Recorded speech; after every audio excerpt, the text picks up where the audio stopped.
Hello guys, नमस्कार। आज 25 फरवरी 2024 को हुए सीजी व्यापम मंडी के एग्जाम के आंसर क्या क्या हो सकते हैं तो अपन देख लेते हैं। पहला क्वेश्चन क्या है। एक आयतकार क्षेत्र का क्षेत्रफल 150 वर्ग की इकाई है। यदि इसका परिमाप 50 इकाई है तो लंबाई चौड़ाई कितनी होगी? तो इसका सही आंसर है ऑप्शन नंबर डी, 15 और 10। एक मिनट, इसका सही आंसर है ऑप्शन नंबर डी, 15 और 10। क्वेश्चन नंबर 2 है कि दो संख्याओं का एचसीएफ और एलसीएम 24 और 168 है और संख्याएं 1:7 के अनुपात में हैं। दो संख्याओं में से बड़ी संख्या कौन सी होगी? तो इसका सही आंसर ऑप्शन नंबर ए, 168। अभी अपन केवल आंसर देख लेते हैं, अपन बाद में एक डेडिकेटेड वीडियो लेके आएंगे, उसमें सॉल्यूशन देख लेंगे पूरा कौन सा कैसे बनेगा, ठीक है। क्वेश्चन नंबर 3, यदि वस्तु की कीमत में 50% की वृद्धि की जाती है तो उसकी खपत को कितना कम करना चाहिए ताकि उसके उपभोग पर समान व्यय बना रहे? इसका सही answer option number B, 1/3। Question number 4 क्या है, किस मूलधन का साधारण ब्याज 1/4% है? 1/4% वार्षिक ब्याज की दर से ₹1 प्रतिदिन होगा यदि वह वर्ष लीप वर्ष नहीं है। तो इसका सही आंसर ऑप्शन नंबर डी, 5840। इसके बाद है ऑप्शन क्वेश्चन नंबर 5, यदि कोई धनराशि वार्षिक चक्रवृद्धि ब्याज के आधार पर 3 वर्षों का चक्रवृद्धि ब्याज जोड़कर 3/8 गुनी हो जाए तो ब्याज की वार्षिक दर कितनी है? तो इसका सही आंसर आपको ऑप्शन नंबर बी, 50%। आगे का क्वेश्चन अपन देखते हैं क्या है। क्वेश्चन नंबर 6 क्या बोल रहा है। 5 वर्ष पहले ए बी सी डी की औसत आयु 45 वर्ष थी। अब ई के उनके साथ जुड़ने से सभी पांचों का औसत 49 वर्ष हो गया है।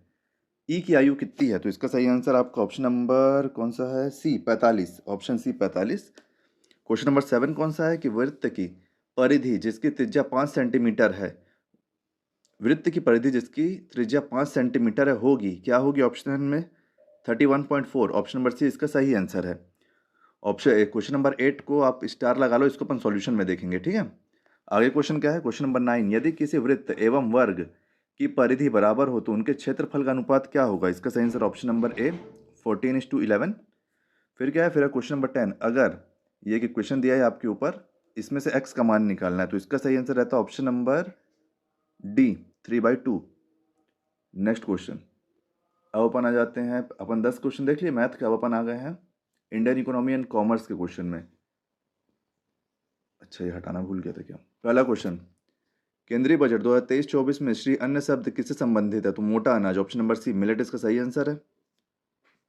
क्वेश्चन 12, कि हाल ही के आंकड़े के अनुसार कृषि क्षेत्र कुल सकल घरेलू उत्पाद में कितना परसेंट योगदान है? कृषि का कितना परसेंट योगदान है जीडीपी में? तो इसमें था मार्च 2023 में 18.3 और दिसंबर में था 15%, और दोनों ही इसमें ऑप्शन में नहीं है तो इसको अपन छोड़ देते हैं। आगे देखते हैं क्या होगा इसका आंसर। क्वेश्चन नंबर 13 क्या है कि नीति आयोग के अध्यक्ष कौन होते हैं? तो प्रधानमंत्री होते हैं। बैंकर्स का बैंक भारतीय रिजर्व बैंक को कहा जाता है। बहुत कम चीज़ों के पीछे बहुत अधिक धन का तात्पर्य क्या है? तो यह है मुद्रास्फीति, इन्फ्लेशन। देश में लोग एक वर्ष में अपनी आय का कौन सा हिस्सा उपभोग गतिविधियों पर खर्च करते हैं? तो disposable income, option number A, प्रयोज्य आय। चलिए आगे देख लेते हैं अपन, आगे कौन सा क्वेश्चन आ रहा है। एक मिनट, क्वेश्चन नंबर 17 ब्लैंक देश द्वारा अपने संसाधनों से अर्जित आय को संदर्भित करता है, क्या करता है? क्वेश्चन नंबर 17 का आंसर क्या हो जाएगा? डोमेस्टिक, एक मिनट, हाँ, domestic income, option number D. Question number 18 क्या है कि भुगतान संतुलन में लेखांकन के लिए किस प्रकार की प्रणाली का उपयोग किया जाता है? तो ऑप्शन नंबर बी, दोहरी प्रविष्टि, डबल एंट्री। क्वेश्चन नंबर 19 क्या है कि वर्तमान समय में देश में पंचवर्षीय योजना को रूपांतरित किया गया है, किस नाम पे किया गया है? तो NITI Aayog, option number D इसका सही आंसर हो जाएगा, national institute for transforming India, NITI Aayog. चलिए आगे देखते हैं अपन, आगे क्या है। एक मिनट, ये रिकॉर्डिंग में बीच बीच में थोड़ा सा प्रॉब्लम हो जाता है। क्वेश्चन नंबर 20, इनमें से कौन सा एक वित्तीय विवरण है जो किसी निश्चित अवधि के लिए देश के निर्यात और आयात के मूल्य के बीच अंतर बताता है? इसमें से कौन सा है? ऑप्शन नंबर बी आपका सही आंसर हो जाएगा, व्यापार का संतुलन, balance of trade. Option number B आपका सही आंसर हो जाएगा। चलिए आगे देख लेते हैं अपन, आगे क्या है। क्वेश्चन नंबर 20, अब इंडियन एग्रीकल्चर, भारतीय कृषि में अपन आ गए हैं। पहला क्वेश्चन कि नाफेड का पूरा नाम क्या है? NEFED, इसका पूरा नाम क्या है? Question number 21, national agricultural federation, option number ए इसका सही आंसर हो जाएगा 21 का, ठीक है। 22 क्या है कि निम्नलिखित में से किस वस्तु को APEDA एक्ट की दूसरी सूची में शामिल किया गया? तो इसका सही answer option number C basmati चावल। फिर कौन सा है, कौन सी क्रांति उर्वरक से जुड़ी हुई है? तो इसका सही आंसर है ग्रे। ग्रे क्रांति आपका उर्वरक से जुड़ी हुई है। फिर क्या है आपका कि अर्ध माध्यम किसानों की भूमि जोत का आकार है, मतलब land holding size of semi medium farmer, ये क्या है? तो इसका सही आंसर आपका 2 से 4 हेक्टेयर। 24 नंबर तक हो गया। 25वां नंबर क्वेश्चन क्या है, कृषि एवं प्रसंस्कृत खाद्य उत्पाद निर्यात विकास प्राधिकरण एपेडा APEDA क्या है? Agriculture and process food product export development authority APEDA इसका हेडक्वार्टर कहाँ पे? तो ऑप्शन नंबर बी नई दिल्ली। आगे देख लेते हैं क्वेश्चन। एक मिनट। क्वेश्चन नंबर 26 का सही आंसर क्या है? भारतीय किसान की समस्याएं कौन सी है? अब ज्ञान की कमी, ऋण की कमी, संसाधन की अनुपलब्धता, unavailability of resources, deficiency of credit या फिर लैक ऑफ नॉलेज। तो देखो इसमें से कोई भी आंसर हो सकता है, लेकिन सबसे ज़्यादा चांस है कि ऑप्शन नंबर डी इसका सही आंसर होगा। कंफर्म नहीं है, इसको अपन व्यापम के आंसर में देखेंगे तब। अभी के लिए आप इसका डी मान लो। क्वेश्चन नंबर 27 क्या है कि पीएम किसान योजना की 14वीं किस्त कब जारी की गई? तो 27 जुलाई 2023 को जारी की गई। 28वां क्वेश्चन के राष्ट्रीय कृषि और ग्रामीण विकास बैंक नाबार्ड की स्थापना किसकी अध्यक्षता में की गई थी? तो इसका आंसर हम सभी को पता है, बी शिवरमन। क्वेश्चन नंबर 29 कृषि लागत और मूल्य आयोग को पहले किस नाम से जाना जाता था? बताइए किस नाम से जाना जाता था? तो क्वेश्चन नंबर 29 का है answer A agricultural price commission. चलिए आगे देखते हैं क्वेश्चन नंबर 30 क्या बोल रहा है। क्वेश्चन नंबर 30 है कि छत्तीसगढ़ राज्य बीज एवं कृषि विकास निगम लिमिटेड का उद्देश्य क्या है? तो क्वेश्चन ऑप्शन नंबर डी उपरोक्त तो सभी इसका सही आंसर हो जाएगा कि कृषि विभाग की मांग के अनुसार प्रदेश के कृषकों को प्रमाणित बीज उपलब्ध कराना, कृषि प्रत्यक्ष प्रक्षेत्रों पर विभिन्न फसलों के उन्नत प्रजाति के बीजों का उत्पादन और कृषि यंत्रीकरण को प्रोत्साहन देना।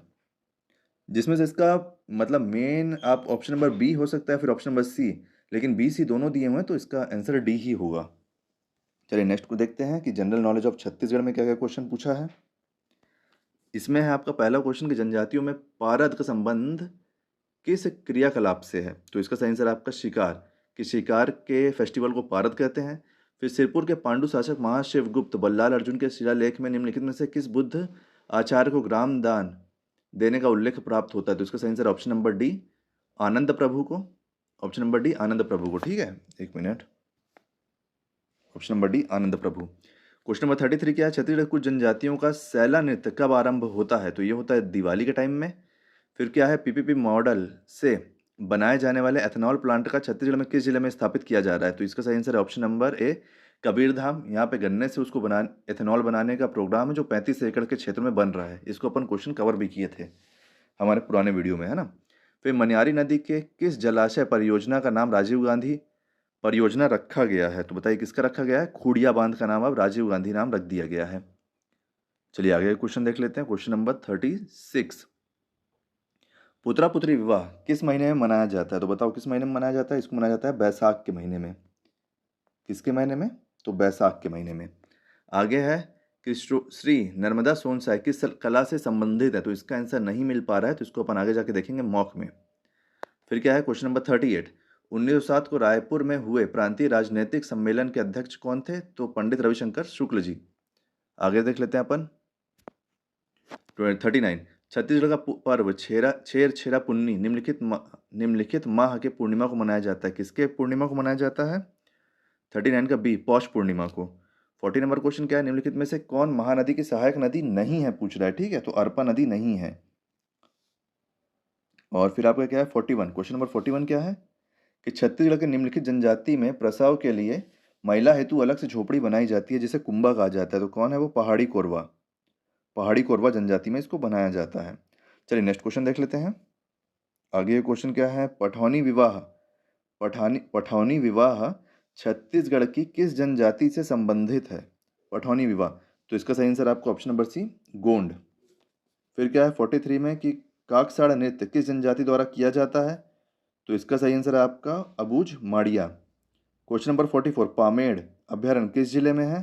तो दंतेवाड़ा में है ये। जामुल सीमेंट कारखाना कहाँ है? दुर्ग में है, जामुल कारखाना, है ना।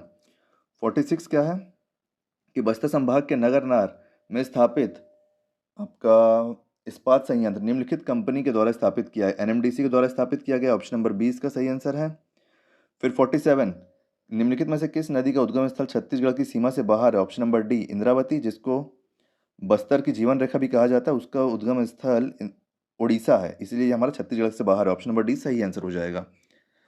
चलिए आगे देखते हैं। सामान्य विज्ञान, पर्यावरण और प्रौद्योगिकी, इसका सही आंसर कौन कौन सा है? क्वेश्चन नंबर 48 गूगल ड्राइव क्या है? तो इसका सही आंसर ऑप्शन नंबर ए गूगल एक निःशुल्क सेवा है। निःशुल्क सेवा जो आपकी फाइलों को ऑनलाइन संग्रहित करने के लिए क्लाउड का उपयोग करके उन्हें कहीं भी एक्सेस करने की अनुमति देता है। हमको इसके लिए ऑनलाइन होना पड़ेगा बस, और हमको मिल जाएगा हमारा डेटा। नेक्स्ट क्वेश्चन है कि एंथ्रोपोजेनिक CO2 इमिशन का अर्थ क्या है? तो ये मानव निर्मित है। ऑप्शन नंबर बी इसका सही आंसर हो जाएगा। मानव निर्मित CO2 उत्सर्जन को ही एंथ्रोपोजेनिक CO2 उत्सर्जन कहा जाता है। आदर्श रूप में भारत के पास वन भूमि का अनुमानित प्रतिशत होना चाहिए, तो इसका सही आंसर ऑप्शन नंबर सी 33%। फिर आपका यह चिन्ह किसको दर्शाता है? तो यह दर्शाता है आपका गूगल फॉर्म को। 51 का सही आंसर क्या है? Google form. चलिए नेक्स्ट क्वेश्चन देख लेते हैं। 52 मानव रहित अंतरिक्ष यान जो डेटा एकत्र करने के लिए उपकरणों को अंतरिक्ष में ले जाता है, उसको क्या कहते हैं? तो उसको कहते हैं अपन, क्वेश्चन नंबर 52 स्पेस प्रोब अंतरिक्ष यान। GSLV द्वारा अपने संचालन में किस प्रकार का ईंधन प्रयोग किया जाता है? तो इसको किया जाता है केवल तरल ईंधन। ऑप्शन नंबर ए सही आंसर हो जाएगा। फिर है क्वेश्चन नंबर 54 निम्नलिखित में से कौन सा पौधा सल्फर डाइऑक्साइड के प्रति अत्यधिक संवेदनशील है? तो इसका सही आंसर ऑप्शन नंबर सी टमाटर। बाकी जो 3 है आलू, प्याज और भुट्टा, ये थोड़ा सह लेते हैं। क्वेश्चन नंबर 55 क्या है? वायुमंडल की कौन सी परत पराबैंगनी प्रकाश के अवशोषण के लिए जिम्मेदार होती है? तो इसका सही आंसर ऑप्शन नंबर ए स्ट्रेटोस्फेयर। क्या होती है सही आंसर इसका? स्ट्रेटोस्फेयर में होता है हमारा ओजोन लेयर। चलिए नेक्स्ट क्वेश्चन देखते हैं। क्वेश्चन नंबर 56 कि कार्बन डाइऑक्साइड को ग्रीन हाउस गैस क्यों कहा जाता है? क्योंकि ये ऊष्मा को अवशोषित करता है, जिससे हमारी पृथ्वी थोड़ा हीट रहती है ना, गर्म रहती है, इसलिए। क्वेश्चन नंबर 57 एक बाइट कितने बिट्स के बराबर होता है? तो ऑप्शन नंबर बी 8 बिट के बराबर होता है ये। नेक्स्ट क्वेश्चन देखते हैं current affair of India and Chhattisgarh से कि निम्न में से कौन वर्तमान में विश्व शतरंज संघ FIDE द्वारा दिए जाने वाले पदवी ग्रैंड मास्टर का सबसे छोटा आयु धारक है? तो इसका सही answer option number D Abhimanyu Mishra. आगे कौन सा? क्वेश्चन नंबर 59 कि प्रधानमंत्री विश्वकर्मा योजना किस वर्ग को सहायता प्रदान करने के लिए बनाई गई है? तो इसका सही आंसर ऑप्शन नंबर डी पारंपरिक कारीगर एवं शिल्पकार। फिर क्या है? हाल ही में खोजा गया महाद्वीप जियालैंडिया किस महासागर के नीचे है? तो किसके नीचे है ये? आपका ये है पैसिफिक ओशियन के, प्रशांत महासागर के नीचे। प्रशांत महासागर, पैसिफिक ओशियन। इसके बारे में आप पढ़ना, आपको अच्छा लगेगा कि अरे बाप कि क्या क्या हो जा रहा है दुनिया में, देश दुनिया में। चलो आगे देखते हैं। क्वेश्चन नंबर 61 श्रीमती तरला दलाल के जीवन पर आधारित चलचित्र तरला में मुख्य भूमिका किस अभिनेत्री ने निभाई है? Option number D Huma Qureshi इसका सही आंसर है। ठीक है, नेक्स्ट क्वेश्चन देखते हैं अपन। क्वेश्चन नंबर 62 परंपरागत खेलों को बढ़ावा देने के लिए छत्तीसगढ़ी ओलंपिक्स का प्रथम संस्करण किस वर्ष आयोजित हुआ है? तो इसका सही आंसर है आपका ऑप्शन नंबर सी 2022 को, और इसका श्रेय जाता है हमारे काका भूतपूर्व मुख्यमंत्री छत्तीसगढ़ भूपेश बघेल जी को। क्वेश्चन नंबर 63 क्या है? निम्न में छत्तीसगढ़ के किस व्यक्ति को होंगई चीन में हुए 69th एशियाई खेलों में ई स्पोर्ट स्पर्धा हेतु अंतर्राष्ट्रीय तकनीकी अधिकारी नियुक्त किया गया? तो इसका सही आंसर है आपका ऑप्शन नंबर सी स्नेहिल अहिरवार को। नेक्स्ट क्वेश्चन क्या है? सन 2023 में रामायण में हुए राष्ट्रीय रामायण महोत्सव में रामायण के किस घटना का सबसे अधिक समय तक मंचन का विश्व रिकॉर्ड बनाया गया है? इसका सही answer option number D Aranya Kand. फिर है आपका question number 65 YouTube channel beer bicep के संचालक कौन है? तो इसका सही answer option number B Ranbir Allahbadia. चलिए आगे के आंसर देखते हैं। क्वेश्चन नंबर 66 क्या है? क्वेश्चन नंबर 66 किस भारतीय को एल्बम डिवाइन टाइड्स के लिए हाल ही में ग्रैमी अवार्ड से पुरस्कृत किया गया? तो ऑप्शन नंबर डी सही आंसर है रिकी केज को। प्रधानमंत्री जी ने हाल ही में किस बोर्ड की स्थापना किए जाने की घोषणा की है? तो इसका सही आंसर ऑप्शन नंबर ए राष्ट्रीय हल्दी बोर्ड। तो 1 से लेकर 67 तक हमने सारे क्वेश्चन देख लिए हैं। अब जो बाकी बचे 33 क्वेश्चन है जो कृषि उपज मंडी से रिलेटेड है उसको अपन अगले वीडियो में देखेंगे क्योंकि वीडियो बहुत ज़्यादा लंबा हो रहा है। Thank you.